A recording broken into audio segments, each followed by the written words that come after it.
This is a RIP for Tracy Smothers, 1962 to 2020.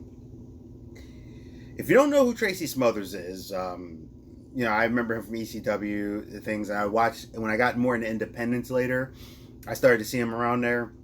But go on YouTube, just look up Tracy Smothers dance break, and you'll have a laugh. The guy was great. He was perfectly entertaining. He was a phenomenal heel. This guy wrestled a bear, people. You don't believe me? Go YouTube it. He wrestled a bear. There's a thing where ECW where Raven and Sandman were talking. I think he was trying for the AFL or something. They have a funny story about him. You can YouTube that. He played such a good heel. He played up to the crowd. He wrestled Sue Young, and he's like, "What am I supposed to do with this?"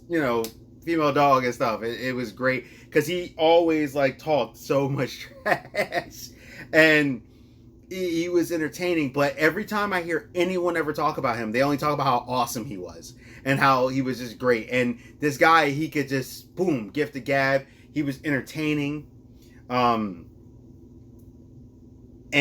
the way he could speak to the crowd and engage into the crowd, like when he told them to say that he sucked, and then he was like, "Well, I'm trying to get y'all to say this," and he's like, "You're stupid," and he would go, especially his indie work.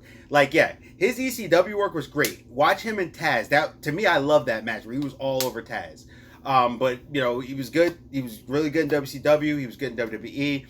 But if you look at some of his indie stuff, the stuff that he would say and do, it was so good. How he could flip it to the crowd and how he could get it and he could catch the heat if he wanted. But even though everybody loved the guy because the guy was awesome, but he could still get the heat. And yeah, Tracy Smothers was one of those unique guys you're not going to see too many of too often.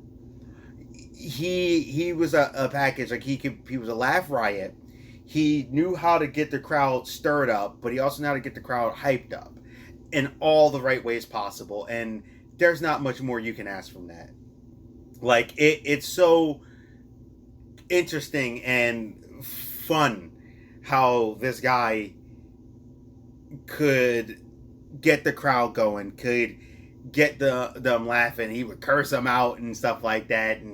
But it was all in fun, and it was all the right way. And so many wrestlers have so many funny stories about Tracy doing something crazy. I know Jim Cornette did a thing about it. I didn't get to listen to that, but I've heard him talk about him before. This is a guy, if you don't really know who he was, or he really kind of missed your radar, YouTube him and check him out. Like I said, just check out the dance break, and it'll send you and just go right down the thing. And he has such a magical talent for what he was supposed to do. He knew how to get the heat. He knew how to get the crowd going. He knew how to get people inside. He knew everything that he needed to do. He knew how to do right in there. And if you want to talk about a good tag team match, there's this match that Tracy did that actually stands out in my mind right now. What do they call themselves? I know it was against the Midnight Express. I think it was him and Armstrong or something like that. And they called themselves the Wild-Eyed Southerners, I think, or Southern Boys. I think they were they were the Wild-Eyed Southern Boys. I remembered the match and I just couldn't remember the name. They were the Wild-Eyed Southern Boys. It was back in the 90s.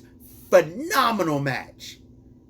Phenomenal match. If you go watch that match, you will be impressed at the tag team Christmas of what these guys did and them in the Midnight Express. And in ECW, I know he played an Italian guy or something, and this dude was just a character, and you don't get that every day, especially to his kind of level.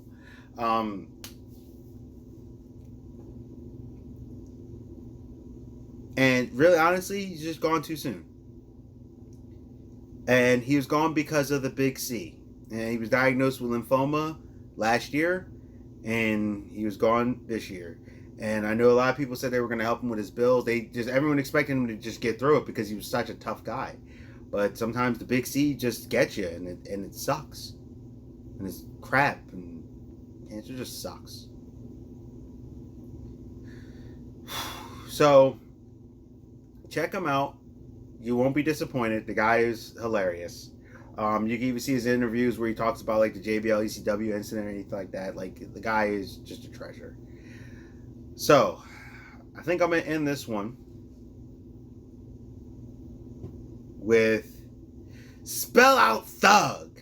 T is for terrible, H is for hell, U is for ugly, and G is for jail because a thug can't spell.